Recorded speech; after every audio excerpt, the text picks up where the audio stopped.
네, 안녕하세요. 신바람 국어교실의 신바람입니다. 자, 오늘 배울 교재는 국어 1 한교과서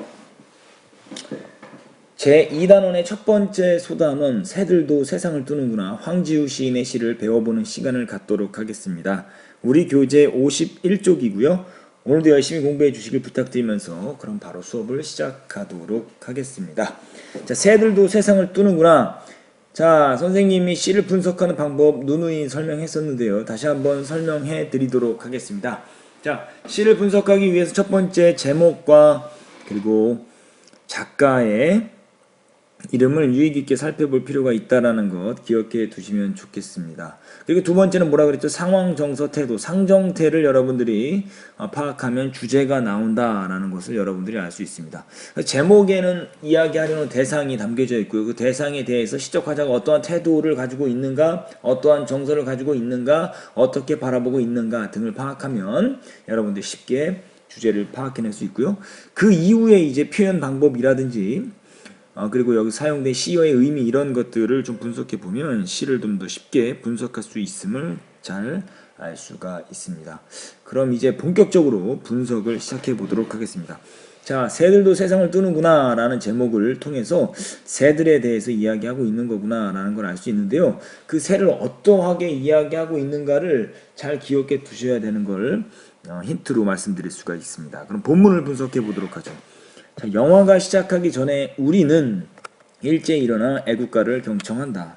자, 일제 일어나 애국가를 경청한다 라고 했어요. 그러니까 이것은 그 애국가를 경청한다라고 했는데 사실은 여기서 경청하는 것이 정말로 잘 듣는다라는 의미가 아니라 자, 사실은 경청하지 못하고 있으면서 경청하는 것처럼 표현한 반어적 표현이다라는 것을 알 수가 있습니다. 자, 그럼 이 부분을 먼저 좀 분석해 볼게요. 일제히 일어나라는 이 부분을 좀 먼저 분석해 보면 일제히 일어난다라고 했는데요. 모두가 함께 일어난다라는 말이죠. 이걸 통해서 알 수 있는 건 뭐냐? 획일적인 사람들의 모습을 우리가 알 수가 있습니다.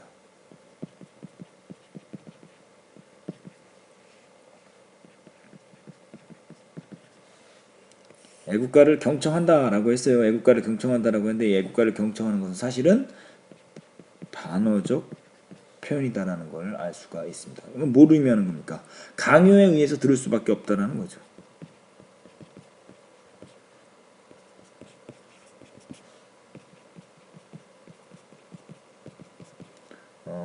들을 수밖에 없는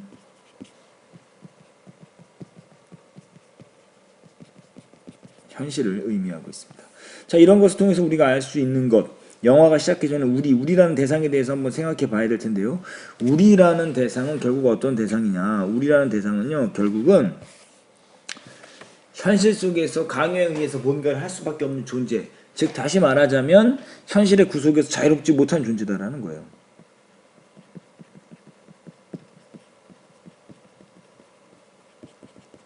현실의 구속에서 자유롭지 못한 존재.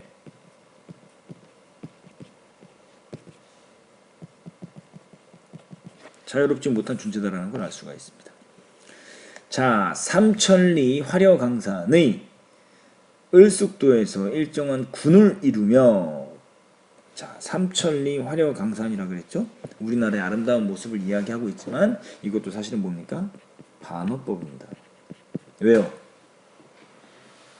시대적 현실을 파악할 필요가 있는데요. 군사 독재하의 억압적인 현실을 지금 그 속에서요. 억압적인 현실 속에서 지금 우리나라를 아름답게 반어적으로 표현한 거예요. 사실은 군사 독재하에 아름답지 못한 현실을 반어적으로 표현하는 것이다 라고 말씀드릴 수가 있습니다. 자, 군사 독재하에 적어볼게요.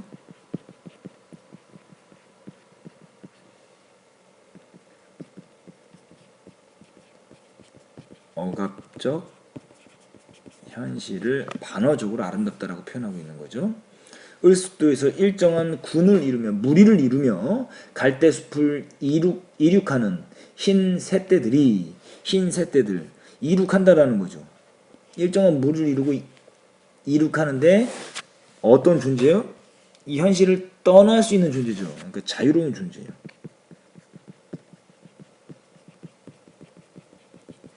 즉 다시 말하면 우리라는 대상과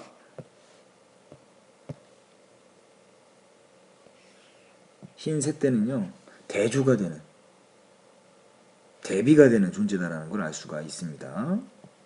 대조, 대비되는 존재임을 알 수가 있다는 걸 잘 기억해 두시면 좋겠습니다. 이 인쇄대들이 자기들끼리 끼룩거리면서, 자기들끼리 낄낄대면서, 끼룩거리면서 낄낄대면서, 이 두 가지는 결국 현실을 뭐하는 태도입니까? 냉소적인 태도로 바라보고 있는 겁니다. 현실에 대한 태도가 어떠냐? 냉소적인 태도다.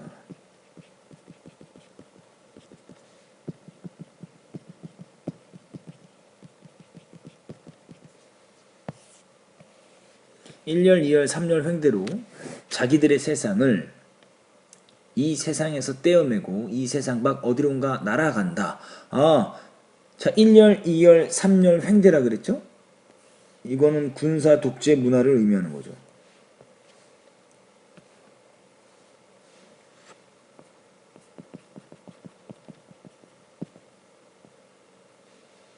군사 독재에 대한 군사 독재에 대한 풍자를 의미하고 있습니다. 이 세상을 떼어매고 이 세상은 어떤 의미입니까? 자유를 억압하는 현실이죠.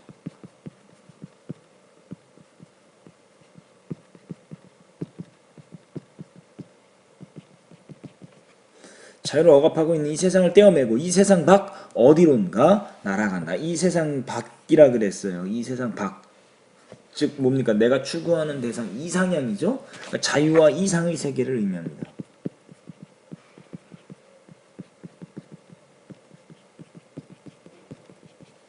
즉 화자가 지향하고 있는 세계.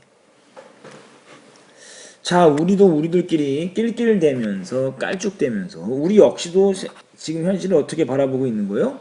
냉소적으로 바라보고 있는 거예요. 현실이 잘못됐다는 걸 알고 있어요. 현실에 대한 냉소적 태도가 드러난다는 거죠. 우리의 대열을 이루며 한 세상 떼어매고 이 세상 밖 어디론가 날아갔으면, 우리도 뭡니까?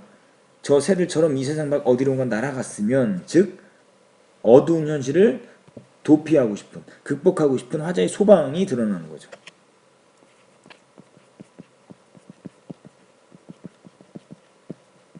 어두운 현실을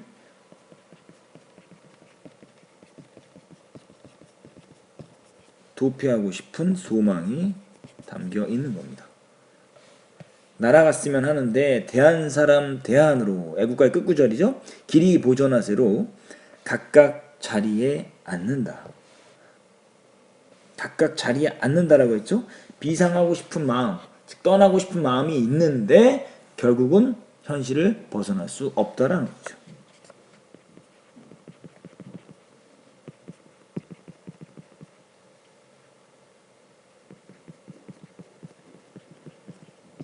현실 극복이 불가능하다라는 것 때문에 어떤 감정을 느낍니까? 좌절감을 느낍니다. 즉 현실을 벗어날 수 없다는 좌절감이 이렇게 각기 자리에 앉는다라고 표현되어 있습니다. 그러면서 뭐라고 이야기합니까? 주저앉는다라고 이야기합니다. 이건 뭡니까? 깊은 좌절감을 표현하고 있음을 알고 있습니다. 자, 이렇게 해서 시가 이제 다 분석이 됐습니다. 정리 한번 해볼게요. 자, 이제 갈래 정리 한번 해보도록 하겠습니다. 갈래에 대한 정리 한번 해보죠. 갈래는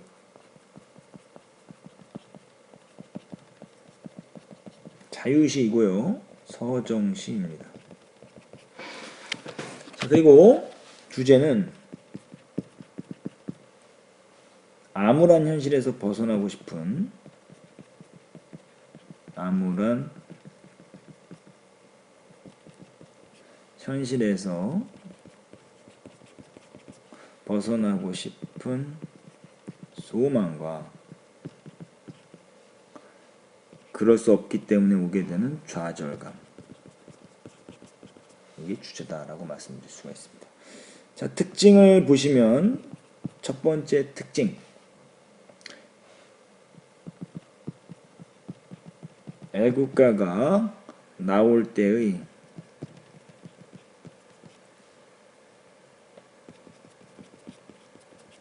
배경 화면에 따라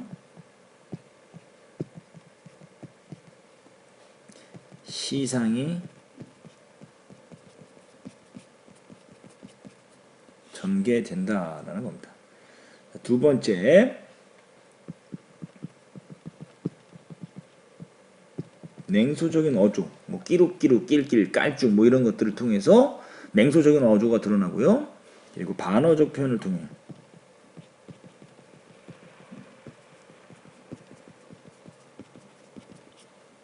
현실을 풍자하고 있다.